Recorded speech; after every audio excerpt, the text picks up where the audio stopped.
Media మిత్రులకు మరియు తెలంగాణ సమాజానికి నమస్కారం. నేను మీ గంధం రాములు. గత 23 సంవత్సరాల నుంచి మరి టీఆర్ఎస్ పార్టీలో పనిచేసుకుంటూ వస్తున్నటువంటి తరుణం మీరందరూ చూసినటువంటి అంశం.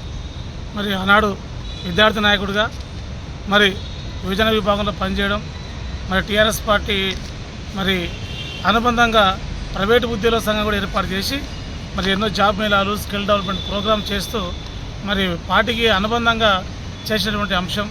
మరి ఇవన్నీ కూడా మీకు తెలిసినటువంటి విషయాలే. కానీ మరి ఉద్యమకారులను, మరి దళిత నాయకులను, మరి సీనియర్ నాయకులను మరి పార్టీ విస్మరించడం, మరి ఎలాంటి పదవులు ఇవ్వకపోవడం కూడా చాలా దారుణం.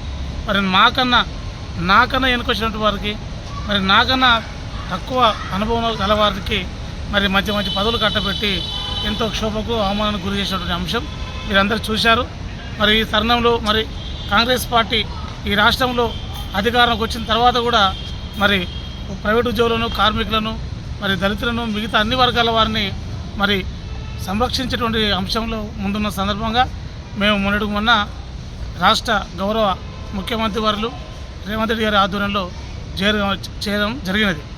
ముఖ్య ఉద్దేశం ఏంటంటే నాలాంటి ఎంతోమంది కార్యకర్తలను, పార్టీకి ఎంతో సేవ చేసిన వాళ్ళను మరి ప్రతి నిత్యం కూడా ఎంతో క్షోభంగా అనిపించే పరిస్థితి. కాబట్టి పాట వీడడం చాలా బాధాకరమైన తప్పని పరిస్థితి ఉన్నది. ఎందుకంటే ఒక ఉద్యమకారులుగా స్థానం కల్పించలేదు, ఒక దళిత నాయకులుగా స్థానం కల్పించలేదు, మరి టీఆర్ఎస్ పార్టీ సీనియర్ నాయకులుగా స్థానం కల్పించలేదు. కాబట్టి ఎంతో క్షోభకు గురై గత సంవత్సరాలుగా క్షోభకు గురై మరి ఈ నిర్ణయం తీసుకోవడం జరిగింది. మరి ఏదైతే ప్రైవేట్ రంగంలో పనిచేస్తున్నారో ప్రైవేటు ఉద్యోగులే కానీ, మరి కార్మికులకే కానీ, మరి ప్రైవేట్ టీచర్లే కానీ, లెక్చర్సే కానీ, మరి మీలాంటి మీడియా రంగంలో పనిచేస్తున్నటువంటి కూడా ఉద్యోగులు కూడా మరి ఈ ప్రైవేట్ రంగ కిందికి వస్తారు. కాబట్టి మీడియా రంగంలో పనిచేస్తున్నటువంటి మీలాంటి ఉద్యోగులను కూడా కాపాడే అంశం నా భుజాల మీద ఉంది. కాబట్టి ఈరోజు ప్రభుత్వానికి అనుకూలంగా ఉంటూనే, ప్రభుత్వం అనుబంధంగా ఉంటూనే మరి మీ యొక్క సంక్షేమం కోసం, మీ హక్కుల కోసం ఇంతవరకు ఎట్లయితే పోరాటం చేసినామో ఇంకా అత్యంత ఉత్సాహంతోన మరి రేవంత్ రెడ్డి గారి ఆధ్వర్యంలో వారి నాయకత్వంలో పనిచేస్తాం. అందరికీ సమాన అభివృద్ధి జరిగే విధంగా కూడా ఖచ్చితంగా అడుగులు వేస్తామని మరి కొత్త ప్రభుత్వం, కొత్త ముఖ్యమంత్రి గారు హామీ ఇచ్చారు. ప్రైవేట్ రంగంలో పనిచేస్తున్నటువంటి ఉద్యోగులకు, కార్మికులకు అండగా ఉంటాం. నిరుద్యోగులకు కూడా ఎన్నో జాబ్ మేలు పెట్టే అంశంలో ఉన్నామని కూడా హామీ ఇచ్చారు. 25 నిమిషాలు సమయం ఇచ్చారు. మరి అన్ని వర్గాల ప్రజలను, ముఖ్యంగా ప్రైవేట్ రంగంలో పనిచేస్తున్నటువంటి మిమ్మల్ని ఖచ్చితంగా ఆదుకుంటుంది ఈ ప్రభుత్వం.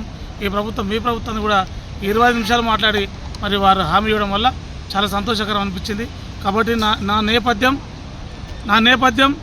మరి నేను వేసేటువంటి అడుగులు కావచ్చు, గత 30 సంవత్సరాలుగా నేను ప్రజా సంక్షేమం కోసం, మరి బడుగు బలహీన వర్గాల కోసం, దళిత వర్గాల కోసం, నిరుద్యోగుల కోసం, ప్రైవేట్ ఉద్యోగుల కార్మికుల కోసం పనిచేస్తున్నానని, అదేవిధంగా అదే ఉత్సాహంతో పనిచేస్తానని, మరి నన్ను నమ్ముకోవాల్సిన ప్రతి ఒక్కరు కూడా నేను అండగా ఉంటానని కూడా ఈ సందర్భంగా తెలియజేస్తున్నాం. మరి ఇప్పటికి కూడా బీఆర్ఎస్ పార్టీ ఉన్నటువంటి మిత్రులారా, నాలాగా ఆగమై ఉన్నటువంటి మిత్రులారా, ఒకసారి ఆలోచించుకోండి. మీ భవిష్యత్తు కోసం మీరు అడుగులు వేయండి. మేము కూడా అండగా ఉన్నాం, ఉద్యమకారులను కాపాడుకుంటాం. మరి టీఆర్ఎస్లో నాలాగా ఆగమైనటువంటి నాయకులందరూ కూడా కాపాడుకుంటామని ఈ సందర్భంగా తెలియజేస్తున్నాం. జై తెలంగాణ, జై కాంగ్రెస్. ఇప్పుడు ఈ నెల మే 13వ తారీఖున మరి లోక్సభ ఎన్నికలు ఉన్నాయి. ఈ లోక్సభ ఎన్నికల్లో మరి ఖచ్చితంగా ప్రైవేట్ రంగంలో పనిచేస్తున్నటువంటి ఉద్యోగులు కావచ్చు, కార్మికులు కావచ్చు, ముఖ్యంగా నా దళిత జాతి బిడ్డలు, నా మాదిగ బిడ్డలందరూ కూడా మరి కాంగ్రెస్ పార్టీ అభ్యర్థిని బలపరిచి, మరి కాంగ్రెస్ పార్టీ అభ్యర్థి బలపరిచి పార్లమెంటుకు పంపించే విధంగా ఉండాలని ఒక ఆకాంక్ష. మరి ఈరోజు దేశంలో మోదీ బీజేపీ ప్రభుత్వం మరి ప్రజా వ్యతిరేక విధానాలను అవలంబిస్తున్న తరుణం.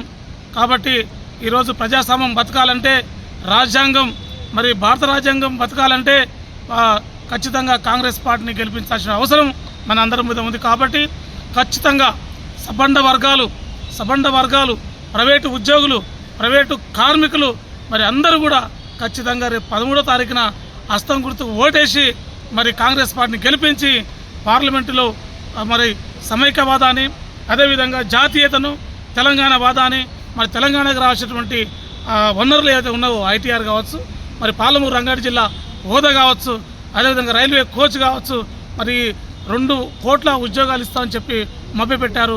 అలాంటి అంశాల మీద మన అభ్యర్థులు ఖచ్చితంగా పోరాటం చేస్తారు, ఖచ్చితంగా సాధించే విషయంగా వారు తీసుకుంటారని అందరి వర్గాలకు నేను అన్ని వర్గాలకు విజ్ఞప్తి చేస్తున్నా. మరి రేపు రాబోయే రోజుల్లో మే 13 తారీఖున హస్తం గుర్తుకు ఓటేసి కాంగ్రెస్ అభ్యర్థులను భారీ మెజార్టీతో గెలిపించాలని ఒక ఉద్యమకారుడిగా, ఒక బీఆర్ఎస్ పార్టీ పూర్వ నాయకుడిగా, మరి నేటి కాంగ్రెస్ పార్టీ నాయకుడిగా, మరి దళిత నాయకుడిగా విజ్ఞప్తి చేస్తున్నా. జై తెలంగాణ, జై కాంగ్రెస్, హస్తం గుర్తుకే మన ఓటు.